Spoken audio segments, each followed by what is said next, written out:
Diogo. Boa noite. E aí, tudo bem, Laura? Tudo bom com você? Ai, peraí que tá cortando minha cabeça. Tudo ótimo. Eu acho que eu tô aparecendo aqui comprido, tá pequenininho, tá certinho ou Não, o não? seu, o seu tá certinho. Show. Maravilha. Gente, vocês estão ouvindo a gente direitinho? Tá tudo certo? Vão falando aí, o pessoal tá chegando. Tudo certo com o seu Wi-Fi aí, conseguiu? Consegui, tô filando o Wi-Fi aqui discretamente. Dia de mudança, semana de mudança, o bicho tá pegando aqui. Mas em breve eu vou ter o Nossa. escritório. Na verdade, o escritório que eu aluguei hoje já tá com Wi-Fi e ele só não tem todo o resto. Então não tem nem onde sentar ainda, Ah, mas o Wi-Fi tem. não, então tá show de bola. Aqui tá, ficou ótima a conexão. Então vamos lá, Excelente. eu tava falando que eu tô igual o Faustão, que eu tô com o meu papelzinho aqui. Antes de tudo, muito obrigada por ter aceitado o convite, por estar aqui participando com a gente. Eu que Vai ser um agradeço. prazer aqui ter essa conversa. Eu acho que vai acrescentar muito pro pessoal. Porque assim, eu só um geral, a gente nem conversou nada disso antes, só pro pessoal saber, que você vai ser pego de surpresa. Que assim, eu queria falar um pouquinho tanto da sua preparação, como do que aconteceu depois que você foi aprovado, que é uma parte que a gente conversa pouco, assim. O pessoal tá tão preocupado em ser aprovado mesmo, inclusive aconteceu comigo, que não pensa depois do que acontece depois dessa aprovação. E depois também falar no que você aprendeu nesses anos trabalhando no outro lado, né? Como coach e tudo mais. Então, acho que a gente tem muita coisa aí para passar pro pessoal e vai ser bem legal. Show. Então, vamos Excelente. lá. Primeiro, faz uma apresentação aí pro pessoal, se tiver alguém que não te conhece. Beleza, bom, meu nome é Diogo Moreira, eu sou auditor fiscal da Receita Federal e eu tô aqui para te ajudar a sair dessa vida bandida que é estudar para concurso. Esse é o jargão, esse é o meu jargão no YouTube, quem não me conhece, depois olha lá no YouTube, Prof. Diogo Moreira, tem muita dica, muito conteúdo legal lá para a galera que está estudando. É E vamos gigante lá, esse canal, né? Socorro. tá bem legal, tá com 132 mil inscritos, eu acho. São 4 anos de canal já tem aquela plaquinha prateada top do YouTube, Ai, é meu muito sonho. legal. Você vai chegar lá em breve. Algum dia, né? Vai, Só já vai em breve. respondendo o pessoal, a live eu vou deixar salva aqui e depois vai lá pro YouTube também, tá? Então, sem problemas. Isso aí. Então, vamos lá. Primeira coisa, você é formado em psicologia, não é? Então, conta um pouquinho pra gente como que você foi aparecer no mundo dos concursos e outra curiosidade que eu tenho, como você escolheu a área fiscal?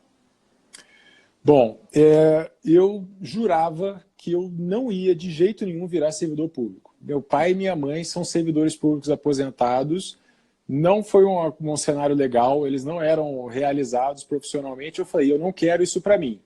Sim. Aí eu fiquei sem dinheiro e eu resolvi estudar para concurso.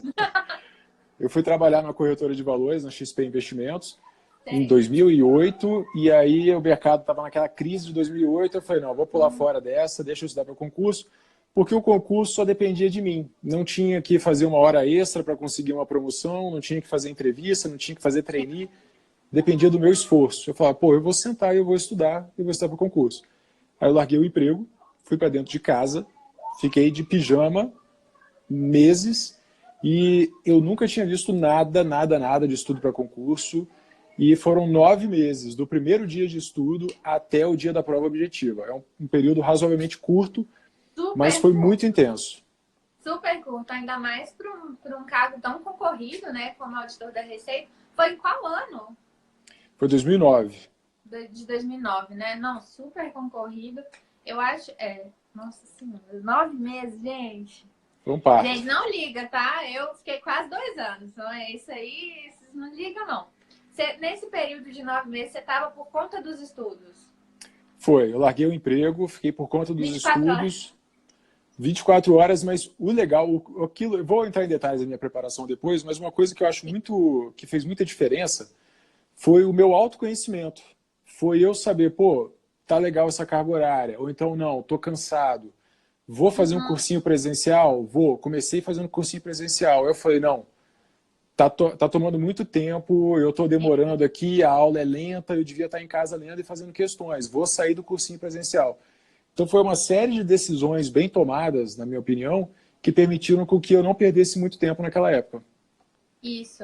Não, legal. E isso a gente vê muito as pessoas inseguras com os métodos que elas estão usando, mas isso é mais do que o normal. Eu também, no início da minha preparação, eu estudava de um jeito que não era legal. E ao longo do tempo, eu fui me adaptando, vendo o que funcionava para mim. Então, assim, ninguém não é fácil você acertar de cara, assim, o método que vai ser melhor para você ou o método que é mais eficaz. Então, não tem problema você ir levando, igual você falou, fiz um tempo de cursinho presencial, não me fez bem, saí e fui fazer outra coisa, ótimo. E aí, se você identifica que um negócio não tá funcionando, não se agarra naquilo, sai. Porque muita gente às Isso. vezes ficaria tipo assim, ah não, paguei, agora eu vou ficar até o final. Poxa, você quer aproveitar o cursinho ou você quer passar na prova, né? Então, Exatamente. muito legal essa sua situação aí, né? E todo E mundo aí, começa nesse... Desculpa, fala. não, pode ir. Todo mundo começa perdido. A gente que chega lá também, a gente começa perdido. Na primeira aula, eu cheguei, o cursinho já tinha começado há um mês. Eu vi o professor da época lá, o de tributário, era o Eduardo Sabag, na época eu fiz LFG, Oh, eu e tenho. ele... e ele falou, o CTN isso, o CTN aquilo, não sei o quê, e eu, porra, com vergonha de perguntar, né? O que é CTN? O que será que é CTN? Eu anotei no meu caderno lá, CTN, botei no cantinho assim, interrogação. Tá igual eu com a linha inciso.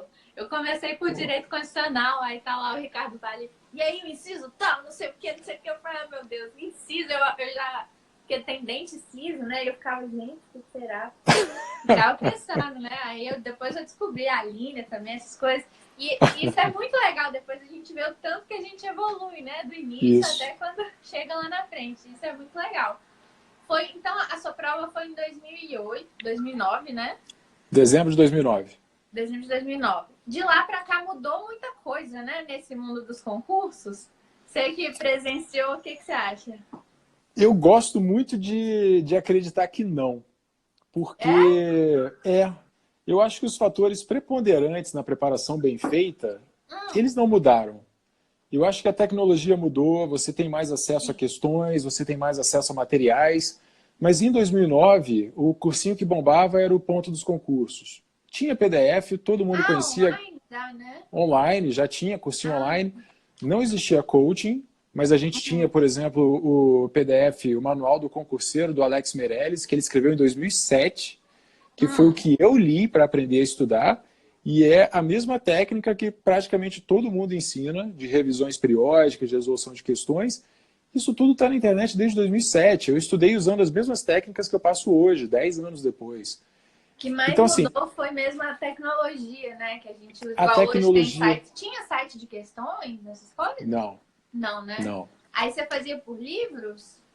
Os próprios livros e materiais já traziam questões. Você tinha livros de questões, tipo, Sim. 150 questões de português.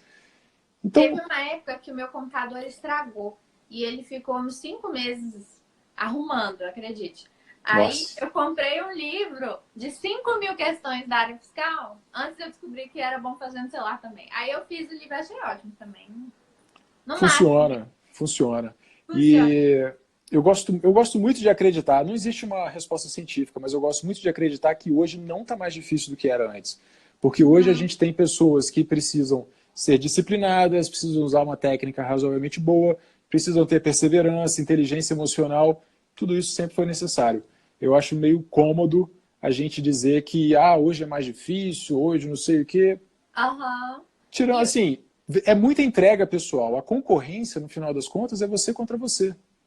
Sempre eu foi. acho que a maior diferença também é essa conexão que a gente tem agora pela internet, né? Essas contas igual a minha, igual a sua, que a gente agrega muita gente. E aí a gente tem esse contato maior, dá essa sensação de que existe mais concorrência, mas não necessariamente, né? Às vezes naquele tempo tinha até mais do que antes, eu não sei os números, então não sei. Uhum. Mas como não tinha tanto esse contato, às vezes não sentia tanto, né? Você lembra como foi a concorrência no seu concurso? No meu foram 70 mil inscritos, mas só 50 mil foram fazer a prova. Só, E, só. assim, no dia da prova, eu me lembro de ter tido um pensamento péssimo. Eu olhei assim e falei, 70 mil inscritos, na minha sala tem 40, eu tenho que... não, a concorrência candidato vaga era 179, eu acho. E aí eu olhei assim e falei, pô, eu tenho que ser o melhor dessa sala, daquela sala, da outra sala, da outra sala, da outra sala para poder ser aprovado. Foi um pensamento horroroso para ter na hora da prova, mas eu tive. E no final das contas deu certo. Qual é a verdade? Os números de concorrência não dizem muita coisa. A minha esposa é auditora do Tribunal de Contas do DF e na prova dela eram 3.000 inscritos. Mas é uma prova dificílima. O nível da concorrência nessas provas muito específicas é mais alto. Você pega uma prova mais básica, tipo, sei lá, técnico do MPU, que você tem muita gente, muita quantidade, mas o salário é mais baixo e você tende a ter um pessoal que vai tentar na loucura, na sorte, que não se preparou direito. Cai um pessoal de paraquedas, né? Sempre cai. Se você quiser saber a concorrência, o nível de concorrência de um concurso, você tem que olhar para o salário. Quanto mais alto o salário, mais difícil o concurso. Certo? Essa é boa, é verdade. E o que eu ia falar? Ah, tá. Uma coisa ainda da preparação que eu queria ver com você. Você estudou sozinho em casa, então, depois que você largou o cursinho? Eu fiz 2 meses de LFG e depois fiquei dentro de casa. Isso. E a prova discursiva, como é que você fez para estudar? Eu só estudei 9 meses, então não deu para aprender tudo muito bem. Não deu tempo. A minha preocupação era acertar questões. Então eu treinava questões, eu revisava via questões, eu dormia sonhando com questões. E assim, não deu tempo de ficar muito craque nas matérias. Porém, eu sempre fui muito bom em português. E eu gostava de escrever. Então eu pensava assim, se eu conseguir ir para a segunda fase, eu vou ser aprovado. Porque eu escrevo bem, eu não cometo muito erros, etc e tal. E a minha grande surpresa foi passar para a segunda fase dentro do número de vagas. Porque eu não esperava mesmo, pô, tinha uma galera muito sinistra, eu estudava há pouco tempo, estava correndo por fora. E aí eu passei na posição 370, mais ou menos, para a segunda fase, e no final das contas eu fiquei na posição 284, eu ainda ganhei 100 posições na segunda fase. Preparação para discursiva. Eu fiz 3 redações normais, temas aleatórios, não tinha nada a ver com direito ou coisa assim. Mandei para uma professora de português, ela corrigiu e falou, Diogo, toma aqui suas 3 redações, não tem nenhum erro. Você não precisa fazer português, você não precisa treinar redação mais, está perfeito. Gente! Não tem nada que eu vá te adicionar, sua redação está perfeita. Eu falei, opa, legal. Aí então eu teria que focar no conteúdo. Não foquei, eu estava burnout, eu estava completamente exausto de estudar, e eu não estudei nada entre a primeira e a segunda fase do concurso. 0. Foram em dias diferentes? Foram. Teve 1 mês e meio de diferença entre os dois. Ah, legal. E eu não estudei nada. Eu fui pra praia, fui jogar futebol, fui jogar tênis, fui caminhar, etc Já e tal. estava saturado, né? Tava completamente saturado. Eu tava sentindo mal-estar, tonteira. Eu parei de estudar 4 dias antes da prova objetiva, porque eu tava começando a passar mal estudando. E eu fui fazer a prova tomando Dramin, porque eu começava a ler e ficava tonto. Então, assim, a galera acha, moleza, é fácil e tal. Você manteve como fosse um ritmo de pós-edital em 9 meses, né? Eu fui crescendo a complexidade aos poucos, mas eu fiz 8 horas líquidas pós-edital, foram 2 meses e meio praticamente fazendo 8 horas líquidas, o que para mim era muito. Eu não aguentava fazer mais do que isso, era o meu limite mesmo. Tem gente que aguenta 10, 12. Qualquer pessoa é muito. Tem gente que aguenta mais, eu não aguentava não. E esse autoconhecimento e saber me ouvir foi muito importante, porque antes do edital eu fazia 6 horas líquidas. Sim. E depois de 6 meses estudando, eu estava cansado, porque eu estudava todo dia certinho e tal. E aí eu tirei uma mini férias de 1 semana. Depois de 6 meses de estudo. Aí eu morava no Espírito Santo, né? Fui para o sul da Bahia, fui para Trancoso e Porto Seguro. Ai, e aí foi muito bom. Você estava lá agora, né? Eu estava lá agora, Eu vi. Aí eu voltei da Bahia domingo à tarde, domingo à noite saiu o edital. Nossa, ainda bem que não saiu com você lá, imagine, acabar com seu descanso. Ia voltar cantando pneu. Mas eu tinha acabado de descansar, porque eu identifiquei que eu estava cansado. Então, pós-edital, eu consegui pegar bem. E eu vi que 8 horas era o meu limite. Um dia eu fiz 10, aí no outro dia eu fiz 6. Eu falei, não, deixa eu ficar em 8. E aí eu identifiquei isso aí e consegui manter um ritmo legal até a prova. Legal. E aqui, o campeão de perguntas, né, que sempre tem. Qual que era o método de revisões que você gostava de usar? Questões. Eu não fiz revisão de 24 horas, eu não fiz revisão de 7 dias, eu não fiz mapa mental, eu não fiz resumo, eu só fiz questões. E Por você quê? revisava o material, você tinha um material escrito também? Impresso ou era pelo computador? Eu tinha ali, eu imprimi os PDFs que eu comprei e eu tinha livros. Então era basicamente material impresso que eu grifava, mas eu raramente cheguei a reler algum grifo. Eu estudei Ah, 9 meses. Quando eu comecei a estudar, estava para ser autorizado a qualquer momento. Aí foi autorizado. Depois estava para sair o edital a qualquer momento. Aí saiu o edital. Então eu estava com muita pressa. Eu estava desesperadamente correndo atrás do conteúdo. você Eu fui queria ler terminar o máximo possível. eu fui terminar algumas matérias faltando 2 ou 3 semanas para a prova. Uhum. Então, lia a aula, fazia questões, lia a aula, fazia questões, terminava a matéria, fazia questões, questões, questões, questões. E engraçado, é bom você falar isso, que você terminou algumas disciplinas perto da prova, porque às vezes tem aquele mito de que, ah, não, saiu o edital, então eu vou só rever o que eu já vi até hoje, porque não dá tempo de ver mais nada. Eu também, por exemplo, legislação tributária, eu só estudei no pós-edital, porque, sei lá, às vezes eu estudava legislação tributária e nem saía a prova que eu estava estudando, eu ficava, porque no É, caso eu fiz estadual, né? Então seria meio que perda de tempo. Então, eu estudei no pós-edital, aí, por exemplo, TI também eu não tinha visto direito quando saiu. Então, não, dá para ver, tem muita coisa ainda para rolar depois que sai o edital, né? Ainda dá para ver muita coisa. dá tempo, dá tempo. Eu acho que E talvez nas últimas 2 semanas, aí é bom dar uma revisada, né? Não sei. Como é que você acha? duas coisas importantes. Me lembra de falar disso aí depois da semana final. Tá.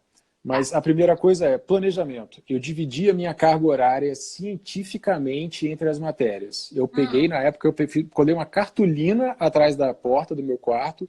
hum. Eram 74 dias até a prova, eu dividi em 74 quadradinhos, eu vi quantas horas eu ia estudar em cada dia, somei a quantidade de horas, dividi pelas matérias, eu vou ter, por exemplo, 20 horas para cada matéria. Aí, não, português, eu sou muito bom, então eu não vou gastar 20 horas, eu vou gastar 8. Aí sobraram 12 horas, eu distribuí para contabilidade e para não sei o que lá. Esse jogo de carga horária foi feito para ler o máximo possível de cada matéria, para tentar cobrir o edital inteiro até a prova. E as Perfeito. matérias finalizadas ficavam com a carga horária menor no modo Uhum. revisão via questões. Questões, questões, questões, desesperadamente. Entendi. O segundo ponto, Ah, são dois. reta final. Reta final. Eu parei de estudar faltando 4 dias para a prova, porque eu estava ficando muito cansado, mas faltando uns 10 dias para uma semana, assim, eu já comecei a reduzir o ritmo. E isso é muito importante porque boa parte do que a gente lembra na hora da prova é inconsciente. Então não adianta você falar, não, tem que aproveitar cada minuto, chegar lá exausto e errar bobeira. É quando dá o branco, é quando você erra coisa que você já sabe. Então você tem que chegar na prova mais ou menos tranquilo, relaxado, mais descansado, porque o insight, aquele chute com feeling, ele vem do seu descanso. Você tem que estar mais ou menos tranquilo. Tem que estar com sono em dia também. Preferencialmente, é. Muita gente me pergunta mesmo, ah, será que eu estudo no dia anterior ou eu descanso? E eu sempre falo que eu acho que assim, depende do que te deixa mais tranquilo. Por exemplo, igual você falou, você parou 4 dias antes. Porque eu acho que não é o que você aprender em 4 dias que vai realmente fazer toda a diferença na prova. Mas, por exemplo, eu sou uma pessoa muito ansiosa. Você tem noção, no pós-edital da Cefaz Santa Catarina, que era assim, o meu sonho de vida, eu perdi 6 quilos e eu sou uma pessoa pequena. Então eu me perdi, eu fui faltando um pedaço lá, porque eu não conseguia comer, eu ficava ansiosa, não conseguia dormir, enfim, de ansiedade. E chegando à prova, se eu não estudasse, eu ficava mais ansiosa ainda. Então, no meu Entendi. caso, era o contrário. Se eu falasse, não, hoje eu vou descansar, minha filha, eu ficava suando frio e tal. Aí o que eu fazia? Às vezes eu deitava na cama e punha uma videoaula pra passar. Boa. Sabe, eu ficava fazendo aqueles flashcards pra memorizar a alíquota de legislação tributária, essas coisas. Então eu pegava um estudo mais leve, mas que me deixava tranquila. Então eu tinha consciência que, assim, lógico, por exemplo, eu revisei uma fórmula, me ajudou a lembrar no dia. Mas não era aquilo que ia realmente fazer eu ser aprovada ou não. Mas aquilo me deixava mais tranquila. Então, pra mim, funcionou. Eu estudei até, por exemplo, 8 horas da noite do dia anterior. E aí fui dormir tranquilo e tal. Mas, então, eu acho que vai da pessoa, né? O que que... É o que a gente tinha falado de autoconhecimento. É você saber Exatamente. respeitar o seu corpo, é você identificar o que funciona para você. Tem algumas Exato. técnicas de estudo que são muito ruins, que não funcionam para quase ninguém. Mas você tem que buscar aquilo que já é mais ou menos conhecido e depois se ouvir. Pô, você só aguenta 6 horas, só faz 6 horas, só entre aspas, que era o meu caso. Eu só aguentava seis É, horas eu cargo horária. e eu estava em casa o dia inteiro. Então, respeite o seu próprio corpo para poder fazer isso. E tem outra coisa, você fica marcado pelas questões de coisas que você viu na véspera, mas você não sabe quantas questões você acertou por estar descansado. Uhum. Então, assim, eu estava relaxado, fiz uma boa prova. Quantas questões você acertou só por isso? Você não consegue saber, não é É. quantificável, mas faz muita diferença. Aí, às vezes, a gente não consegue ter muita essa noção, né? Aí, Diogo, uma curiosidade agora, que no seu caso foi um concurso federal, né? Muita gente presta concursos federais. E você foi mandado para onde quando você passou? Fui mandado para aquele lugar. Fui mandado para o Chuí. Para o Juiz. É E assim, aí, era como um... foi esse esquema, assim? Porque muita gente fica com medo de fazer concurso federal, porque não vê a luz no fim do túnel, só pensa, tipo, vou ser mandado para longe. Mas conta aí como acontece depois que você é mandado e tal. No meu concurso foram 450 vagas, foi em 2009. Uhum. E a maior parte das vagas foi para a fronteira. Claro, quando você passa, você topa qualquer parada. Eu estava na posição 284 e eu não teria conseguido coisa muito melhor do que o Chuí, não, para falar a verdade. Aí eu fiz o curso de formação aqui em Brasília e depois começa, olha, são essas vagas aqui, são 450 vagas. Coloca na ordem que você quer. Aí você coloca primeiro Brasília, segundo São Paulo, terceiro não sei o que lá, e vai no Chuí você fala, eu acho que eu vou conseguir mais ou menos aqui no Chuí. E aí eles rodam essa lista várias vezes para poder saber pela ordem do pessoal e você vê onde é que você vai parar. Aí eles avisaram com antecedência, depois saiu o resultado, né, dessa distribuição de vagas e eles falaram, olha, a posse está prevista para 1º de julho e é muito importante que você esteja lá para tomar posse 1º de julho. Então eu e mais 3 colegas aprovados combinamos de ir 5 dias antes, uma semana antes, para chegar lá na cidade, conhecer, escolher casa, fazer aquela coisa toda.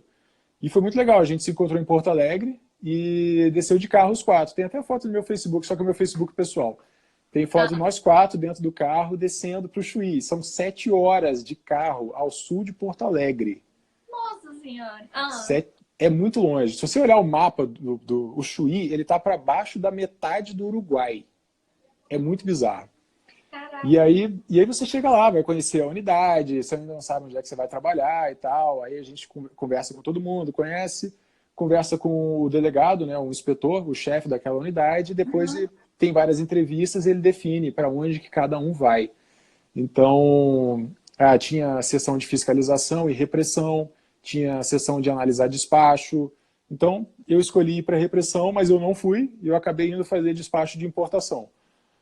Aí era fiscalizar a carga. Eu fiscalizava a entrada de caminhões na fronteira, que é a fronteira terrestre, e às vezes tinha que ir lá no pátio, verificar fisicamente a carga e tal. Um frio desgraçado. Eu senti frio nos mesmo, lugares que eu né? não sabia que dava para sentir. Eu descobri por que existe, sobretudo, aquele casacão que vai até a batata da perna. Sei. Porque o vento entra entre a camisa e o cinto, assim, o vento entra na fresta da camisa, na manga comprida. Meu Deus. O frio, ele te acha no Chuí, ele te encontra. Nossa. Lá E aí você ficou fazia... lá por quanto tempo? Eu fiquei praticamente um ano lá, e aí chamaram os excedentes do meu concurso. Foi a primeira vez que chamaram excedentes da Receita Federal. Aí teve o concurso de remoção interna, eles listaram as vagas que tinham lá, eu coloquei na lista que eu queria e eu consegui Brasília. Que Brasília tem bastantes vagas para Receita. É? Normalmente é assim, né? Você fica na lotação até chamar mais gente, né? Pra poder ficar no seu lugar e você poder mudar, né? Normalmente. Quando eles querem chamar mais pessoas, eles criam vagas novas. Vamos chamar os excedentes, vão ser 200 vagas. Aí eles criam 200 vagas novas dentro da Receita Federal. Aí eles ofertam essas vagas para quem já está dentro. Aí é feito um concurso de remoção interna. Ele é um concurso só por antiguidade, não tem prova, não tem nada disso. Quem está há mais tempo na casa tem mais pontos.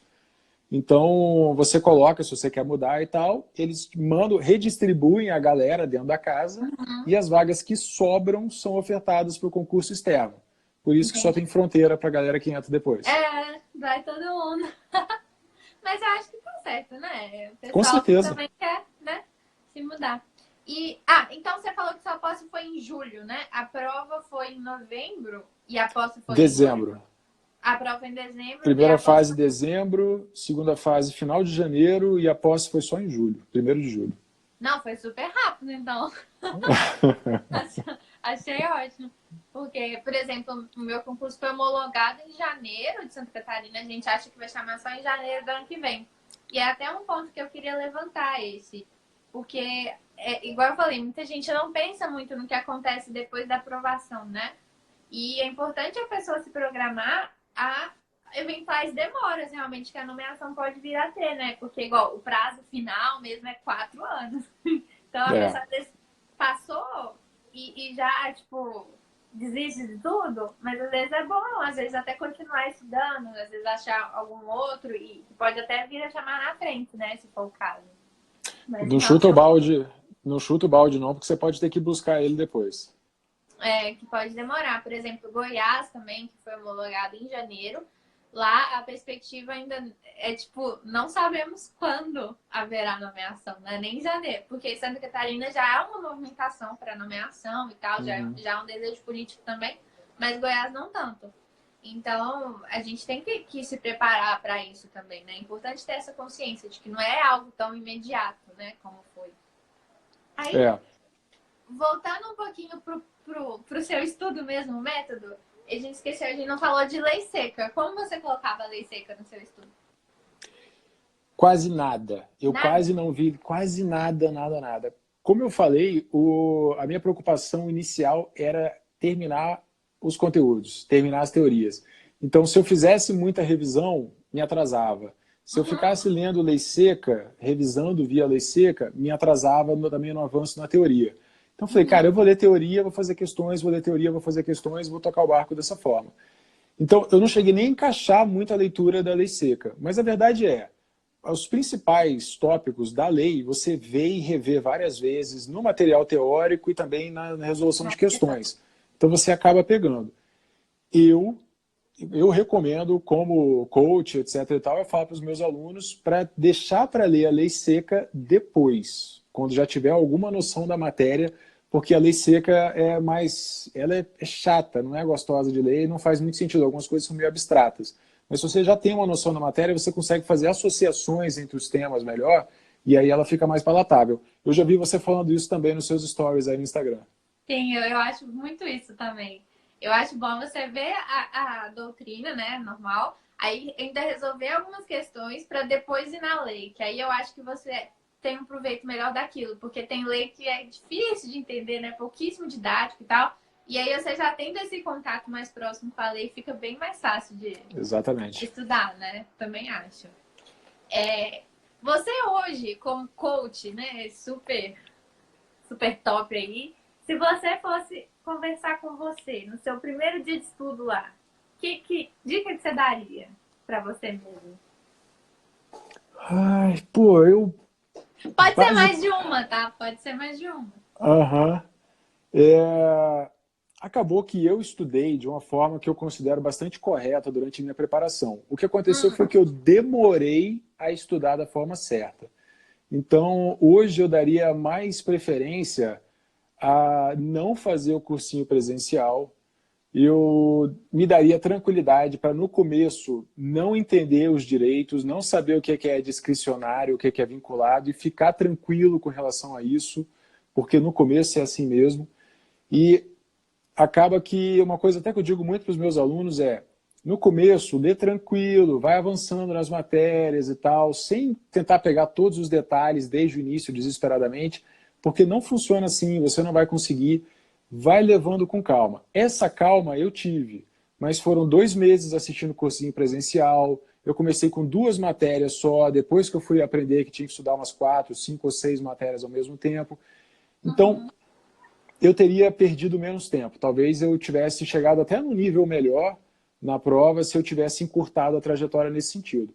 Mas principalmente eu teria dito, calma, pô Diogo, você é formado em psicologia, você não sabe o que é CTN, você não sabe a diferença entre Senado e Câmara dos Deputados, vai com calma. Isso era assim, eu não sabia a diferença. O que que é? Não sei para que serve.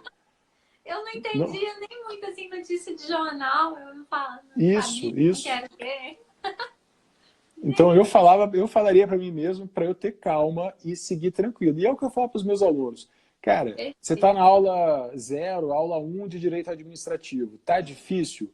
Quando você estiver lá pela aula 9, essas aulas iniciais vão ser simples e básicas para você. Mas se você tentar ler a aula 0 10 vezes, você não vai entender ela tão bem quanto você vai entender quando você estiver lá na frente. Perfeito, perfeito. Eu acho muito isso também. A gente vai ganhando maturidade na matéria, né? Eu falo um pouco disso também, que eu chamo de lei do desapego nos estudos. Que é assim, vai, que uma hora um trem lá na frente vai te ajudar a entender aquilo que você tá te agarrando agora, e não agora, né? A maturidade, exatamente isso. Muito bom. E tem Bom, muita eram gente, essas... Oi? tem uma coisa importante de falar, Ah, eu sempre gostei de ler e gostei de escrever. Eu fiz psicologia, então eu fiz muita leitura durante a faculdade e eu lia filosofia durante a minha adolescência. Eu sempre fui um bom aluno. Eu não era o top, eu passei em psicologia em 16º, não passei em primeiro lugar, mas muita gente tem que aprender a estudar antes de conseguir aprender as matérias muito bem. Você perfeito. precisa de um período de adaptação. Se você não estuda há 5, 7, 10 anos, você precisa de um período de adaptação. Você precisa reaprender a estudar para depois você ficar top. Então não adianta querer no primeiro mês, em 2 meses, saber tudo, entender tudo o que está acontecendo. As coisas vão ficar para trás. Você vai perder conteúdo, você vai esquecer coisas. Mas você vai fazer revisões depois infinitamente. Todos esses detalhes vão entrar na sua cabeça. Perfeito. E eu acho que nesse tópico entra também um pouquinho você começar com calma, no sentido também de não querer, tipo, vamos supor, a pessoa não estuda há anos, e aí, gente, não liga meus vizinhos gritando aqui não, eles estão jogando futebol. Mas às vezes a pessoa não estuda há anos e aí quer começar, tipo, amanhã vou começar fazendo 8 horas líquidas todos os dias, não sei o quê. Isso é a receita para frustração, porque assim, você vai sempre falhar nessas metas, assim, muito difíceis de cara. Eu penso muito como uma corrida. Então, você tem que ir começando aos poucos, aí você vai aumentando a duração, aumentando a velocidade, vai ganhando resistência, né? Então, assim, tenta começar num ritmo já desafiador, mas ainda assim, confortável, que você vai conseguir fazer, e aí vai aumentando aos poucos, gradativamente, né?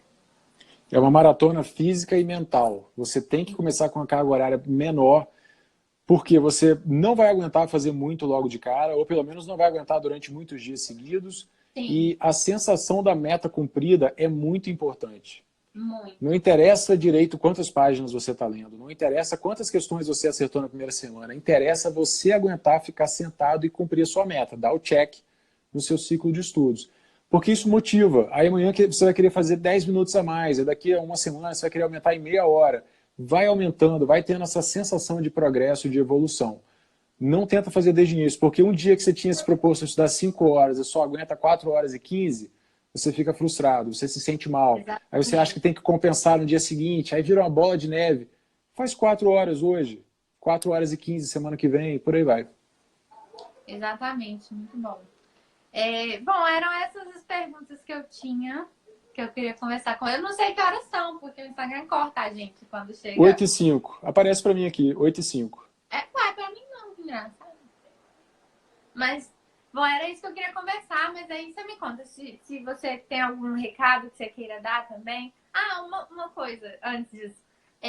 Muita gente, quando vai começar, fica super perdido na questão da escolha da área, né? Qual concurso que eu vou prestar e tal.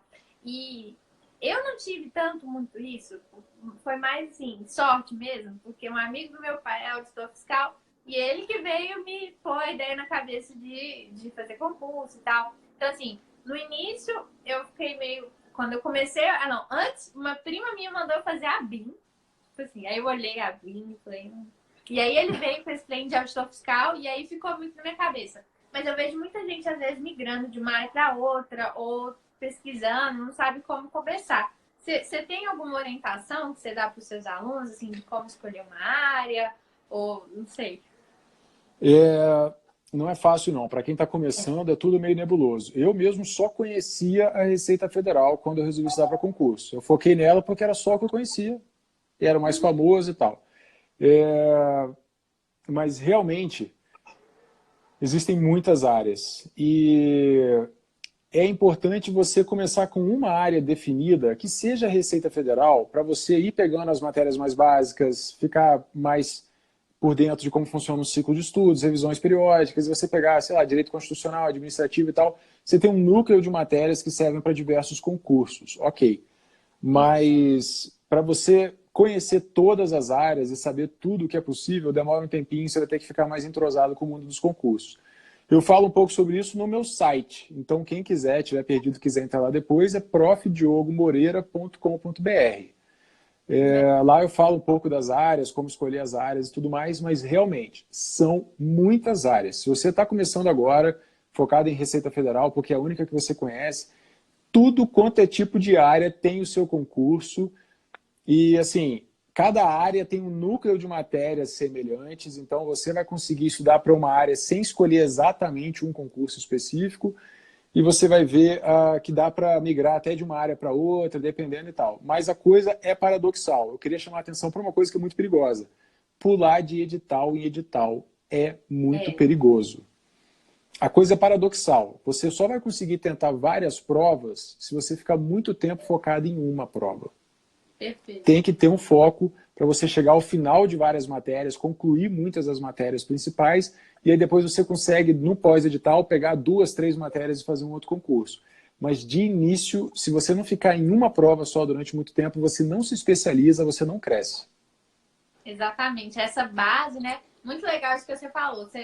Antes de você escolher a área, já começa, já entra ali no jogo, já pega ali um direito constitucional, administrativo, um português que não tem muito erro, vai se familiarizando com as áreas, com os métodos de estudo, que com o tempo você vai ficando mais maduro mesmo e ajuda na escolha. E realmente eu estudei para a Receita Federal 1 ano, e só quando eu terminei a Receita Federal eu falei, bom, fechei o edital e não tem edital e nem vai ter, né? Foi em 2017 que eu terminei, não vai ter. Então, agora eu vou olhar outras possibilidades, porque agora eu tô com uma base legal que, assim, se sair o edital que eu quero, eu consigo ir atrás dele, mas se não sair, então agora eu vou atacar outros. Porque às vezes a pessoa fica pulando de galho em galho e aí o que ela queria do início, que ela meio que deixou pra lá, sai, e aí ela não tá pronta nem pra ele. Então, tem que ter muita estratégia nisso, né? É muito comum a gente ver pessoas pulando de edital em edital. É que sai um outro parecido. Nem é tão parecido assim, mas eu vou tentar, não sei o quê. E você não se especializa. Não adianta cobrir todo o edital, fazer tudo. Hoje você tem que estar realmente especializado nas matérias.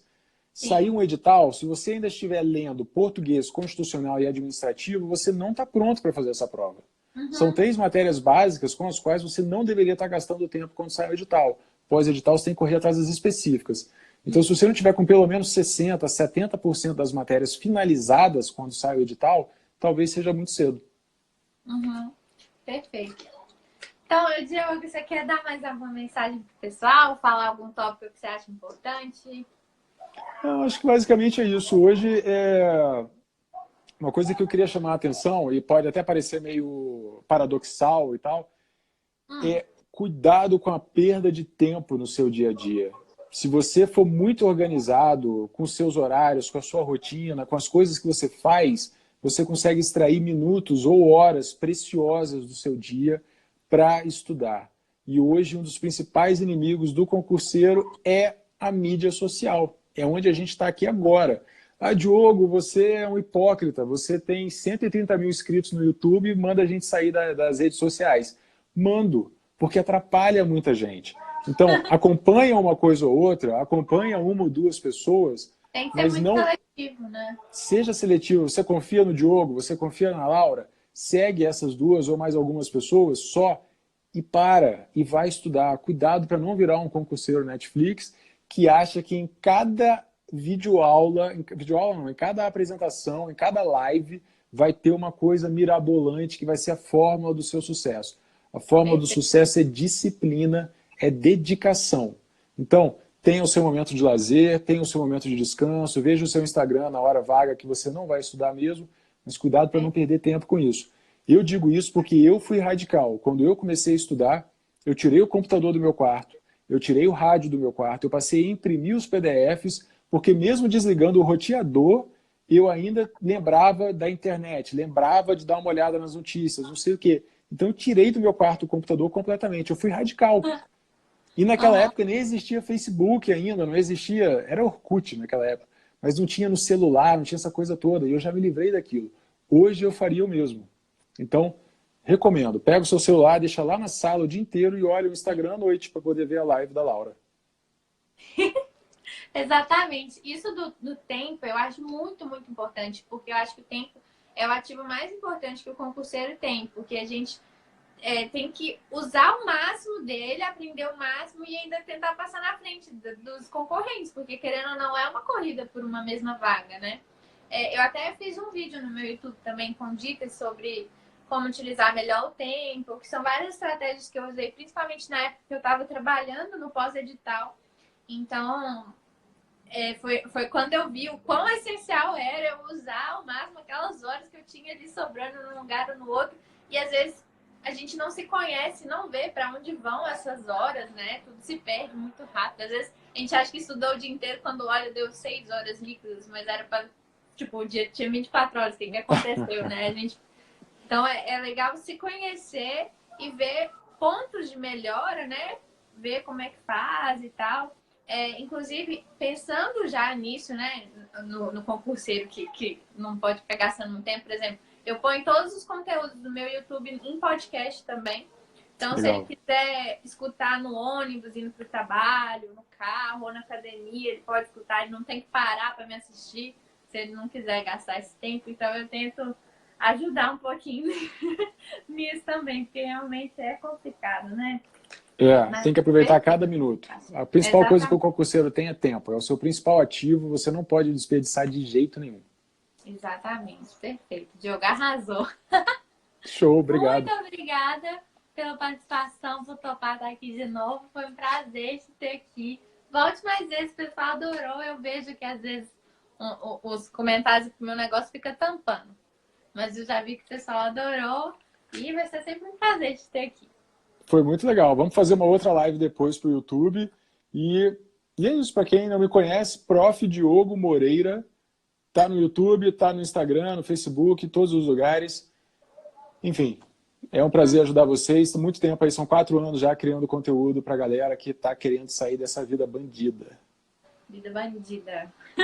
Obrigada, gente. Boa noite, bom restinho de noite. Bons estudos para vocês. Eu ainda vou fazer mapa mental, então vocês também podem estudar mais um pouquinho hoje. E eu vou pro plantão na alfândega do aeroporto de Brasília agora. Isso aí. Exatamente. Nada de moleza. Aqui não tem moleza, não, né? Isso aí. Tchau, gente. Valeu, Laura. Obrigado.